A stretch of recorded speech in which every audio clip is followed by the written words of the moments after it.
clipboard she was holding slipped from her fingers and clattered onto the floor. For a moment, the world around her faded. It wasn't possible. It couldn't be. And yet, there he was. Kwame Badu, the man who had vanished without a trace. The man who had taken her love, her trust, and shattered them into 1,000 pieces. The father of her son. He looked different, older, weaker, but there was no mistaking that face. The same face she had tried to forget. She stumbled back, her breathing uneven. The room felt suffocating. Memories flooded her mind like a tidal wave, drowning her in emotions she thought she had buried. "Doctor?" one of the nurses called out, snapping her back to reality. She swallowed hard. "This is just another patient," she told herself. "You are a doctor first." But as she took a deep breath and stepped closer, her hands hovering over the man she once loved, she knew one thing for sure. This was no ordinary patient. This was fate, coming full circle. And whether she was ready or not, Kwame Badu was back in her life. When Kwame opened his eyes, the first thing he noticed was the dull beeping of the heart monitor beside him. The second was the faint scent of antiseptic, mingling with something softer, a perfume that sent an unsettling familiarity through him. He blinked slowly, adjusting to the sterile white walls of the hospital room. His body felt heavy, his chest sore from the attack. But it wasn't the pain in his body that made his breath hitch. It was the sight of the woman standing beside his bed. Dr. Aminata Sow. At first he thought he was hallucinating. His mind, still foggy from the medication, must have been playing tricks on him. But as his gaze sharpened, he realized she was real. Too real.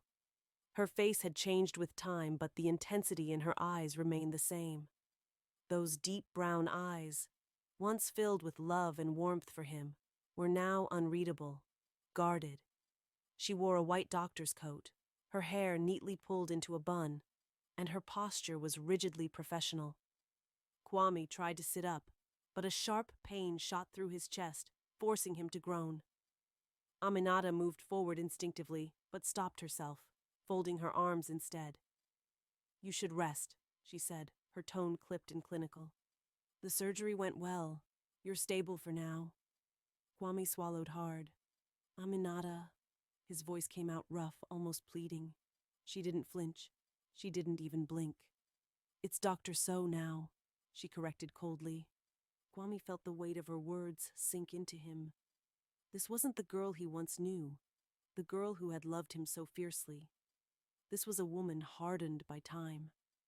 He closed his eyes briefly, trying to push away the rush of emotions crashing over him. Seeing her again felt like someone had ripped open a wound he thought had healed long ago. "You're my doctor?" he asked, though he already knew the answer. She nodded. "I oversee cardiothoracic cases. You are my patient, so let's get one thing clear. I am here to treat you, nothing more." Her tone was detached, but Kwame wasn't fooled. There was something beneath her composed exterior, a tension, a history, a pain that mirrored his own. He tried to look away, but it was impossible. Every time he closed his eyes, the past clawed its way back in. The first time he met her, she had been 16, bold, beautiful, and full of life. She had loved him recklessly, against her father's wishes. He remembered the nights they spent together, whispering dreams about running away, building a future. And he remembered the moment it all shattered. The pregnancy, her father's wrath, the bribe. His stomach twisted in shame. He had never let himself think too much about that day, about how easily he had taken the money and left. He had convinced himself that it had been his only option, that he was too young, too poor to fight for her. But now, looking at the woman she had become, he felt sick. He started, his voice cracking, but she cut him off with a raised hand. "Don't," she said sharply. "Do not say anything, Kwame. No excuses, no apologies." Kwame flinched. The ice in her voice hit harder than he expected. She tilted her head, her eyes scanning him like he was just another case file. "You think I don't know? That you were paid to leave?" His chest tightened. He hadn't realized she knew. That's right, she continued. I found out after you left.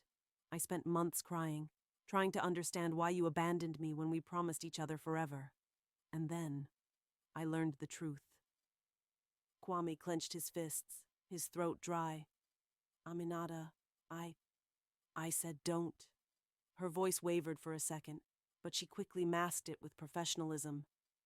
It doesn't matter anymore. Kwame studied her, the urge to reach for her overwhelming. But he knew better. She wasn't his to hold anymore. For a moment, the silence stretched between them. Kwame exhaled, trying to ground himself. I never tried to find you. He admitted it like a confession, knowing it would only make things worse. I was too much of a coward. Aminata's jaw tightened. You were, she agreed. Kwame ran a hand over his face, exhausted in more ways than one. And now here I am, back where I never wanted to be. Aminata sighed. Fate has a cruel sense of humor. He let out a humorless chuckle. That we can agree on. She hesitated before speaking again. They told me you're refusing the transplant. Kwame's expression darkened. Yeah, I don't want another person's heart inside me. You hear stories about people changing after transplants, inheriting the donor's habits, memories. I don't want that. Aminata crossed her arms. So you'd rather die? He looked away. She studied him for a long moment, then exhaled, glancing toward the door. A thought was eating at her, whether or not she should tell him about his son, the boy he never knew, the boy who had spent 14 years wondering about his father. She could see it already, the shock in his eyes, the pain, the regret. But was he even ready for that truth? Her fingers curled into fists at her sides. Not yet. She wasn't going to let him ruin their son's life the way he had ruined hers. If he survived this, maybe, she would tell him. But for now, you need to prepare for the transplant, she said, slipping back into her doctor's persona.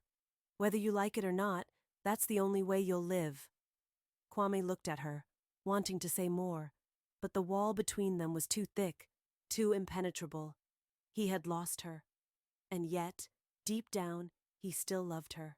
Shockingly, painfully, unforgivably. Aminata turned toward the door.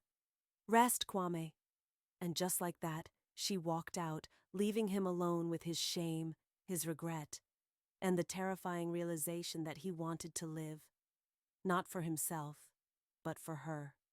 For a second chance. For something he didn't even know he had already lost. Kwame had spent weeks in the hospital, drifting between acceptance and denial about his condition. He had never been one to depend on anyone, yet now his life hinged on the mercy of medicine and the decision of strangers. It was suffocating. What made it worse? Yardımcı, his older brother, had started visiting him regularly, much to his dismay. At first, Kwame had thought it was just a one-time courtesy, some misplaced sense of duty. But no, Ya kept coming back. He would sit in the chair beside Kwame's bed, crossing his legs with ease, talking about random things like the books he had been reading, the hospital food being barely edible, and the rain that kept falling in their hometown. Ya spoke as if they had never been estranged, as if Kwame hadn't spent years bitterly resenting him from a distance, as if he wasn't jealous, not just because Ya had managed to build a stable life while he had struggled, but because Ya had been close to Aminata all these years. Kwame knew it was childish, petty even, to feel this way. He had been the one who ran. He had been the one who left her behind. And Ya, he had just been a friend to her, a brother figure when she had no one else. But it still burned. You always had time for her, Kwame muttered one day when Ya was by his bedside, peeling an orange like they were just two brothers catching up over nothing. Ya paused. What? Kwame looked away, his jaw tightening. You got to be with her when I couldn't, when I should have. Ya sighed, tossing a slice of orange onto Kwame's tray. And whose fault was that? Kwame's hands curled into fists. Don't start. Start what? Yaw asked coolly, speaking the truth. Kwame felt the anger bubble up inside him, but the weight of his failing heart made it hard to carry the rage for too long. His body was weak, but his emotions were still raw. Yaw leaned back in his chair. You ran, Kwame. No one told you to leave. No one forced you to take that money. No one kept you from coming back. Kwame swallowed hard.